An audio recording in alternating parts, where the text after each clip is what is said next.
My name is Thomas. I'm 75 years old. I'm recording this because there's a decision I made when I was 22, and I've thought about it almost every day since. Not obsessively, not with anger, just quietly, the way you think about a door you walked past and never opened. It was the summer of 1971. I was standing on a platform at Union Station in Chicago with 2 train tickets in my hand. One would take me to San Francisco, the other to Minneapolis, and I had to choose. I need to go back a bit for this to make sense. I grew up in a small town in Iowa, the kind of place where everyone knew what you were going to do before you did. My father owned the hardware store on Main Street. My mother was a church organist.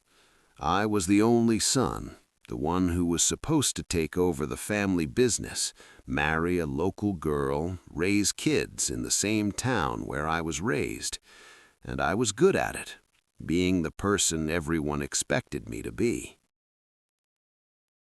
When I was 20, I met a woman named Carol at a 4th of July picnic.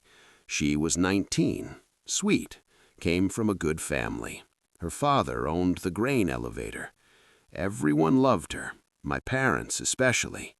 She wanted the same things they wanted for me, a stable life, kids, Sundays at church, and she loved me in a way that felt safe. We dated for a year. I proposed on her 20th birthday because that's what you did. Of course, she said yes, and I did love her. I want to be clear about that.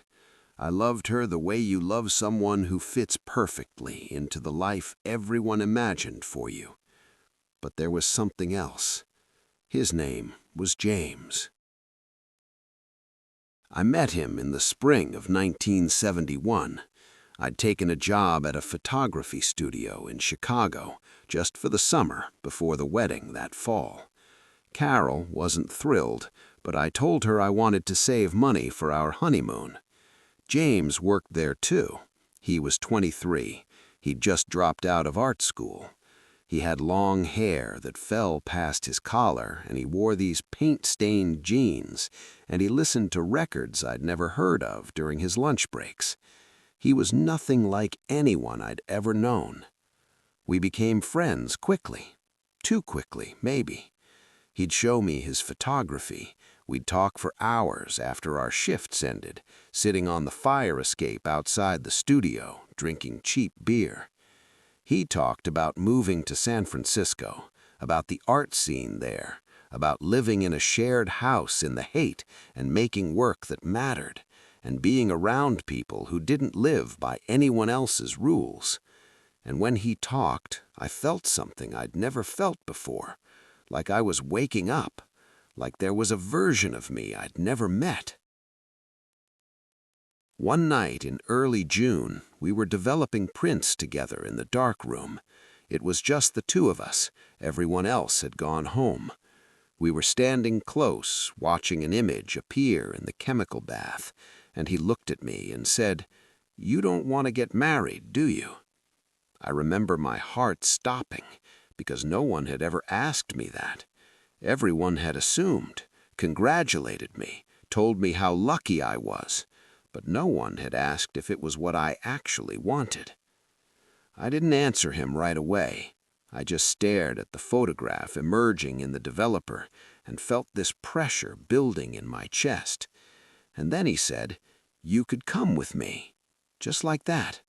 "I'm leaving for San Francisco in August. You could come." I went back to my apartment that night and couldn't sleep.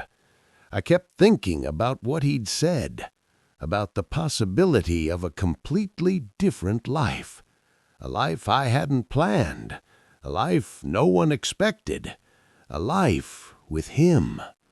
Because somewhere in those weeks of late-night conversations and shared cigarettes and the way he looked at me when I talked about things I'd never said out loud, I'd fallen in love with him.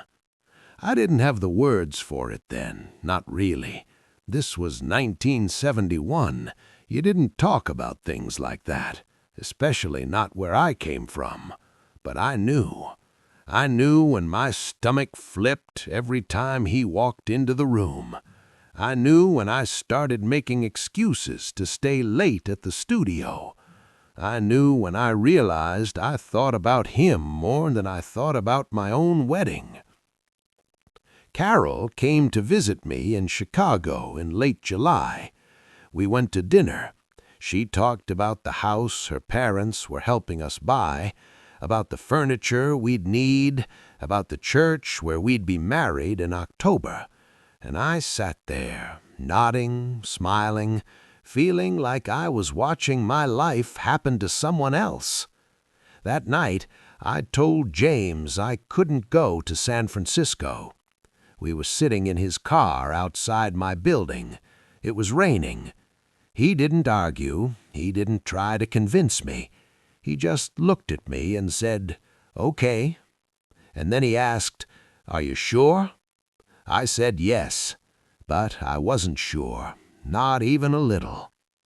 2 weeks later, James left for San Francisco.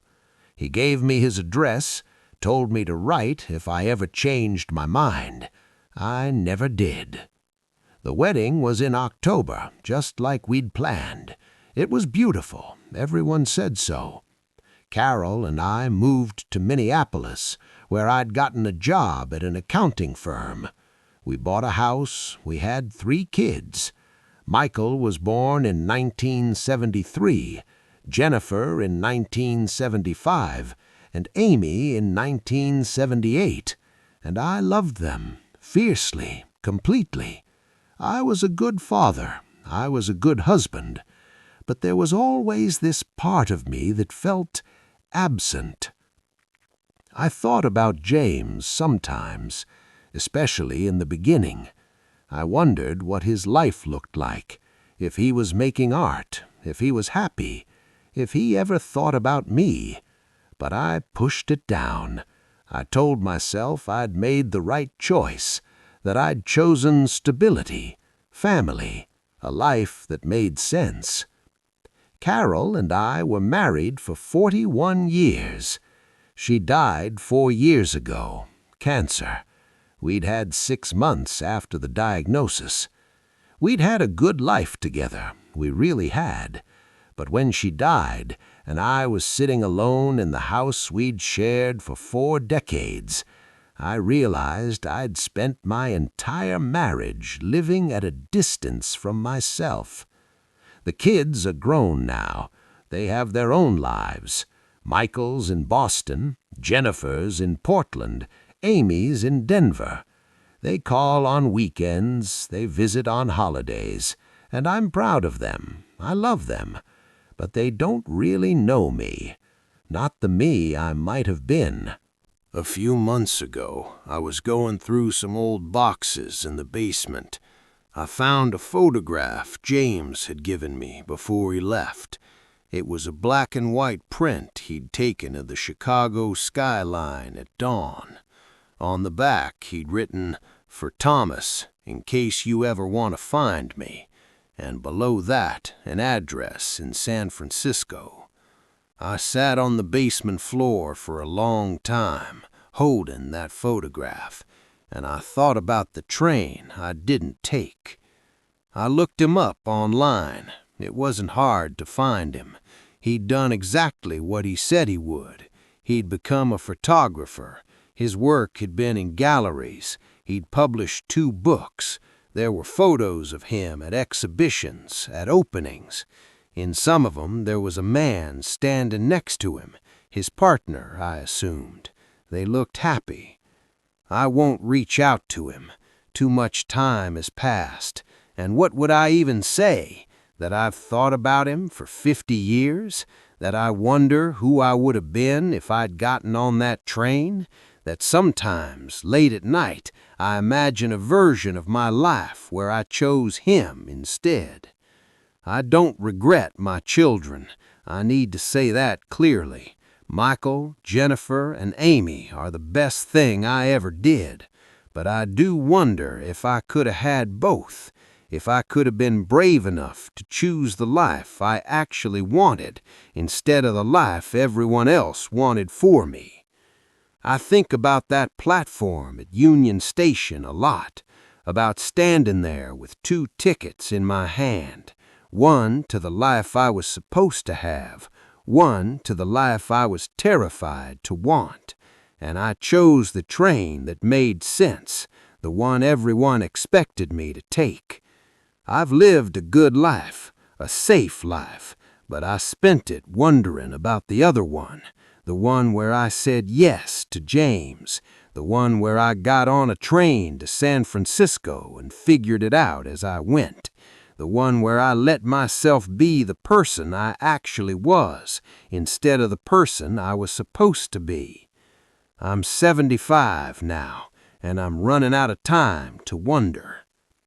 I'm not telling you this because I think there's some lesson here, or because I want you to feel sorry for me.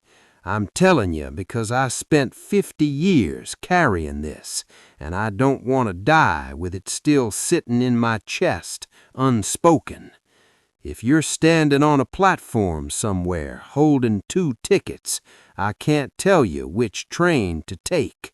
I don't have that wisdom. All I know is this: one choice will make sense. It will feel safe, reasonable, right in all the ways that matter to other people. And one choice will terrify you. It will feel impossible, reckless, wrong to everyone except the part of you that's screaming for it. I chose the first one, and I've spent my whole life wondering about the second. Maybe you're braver than I was. Maybe you'll take the train I didn't.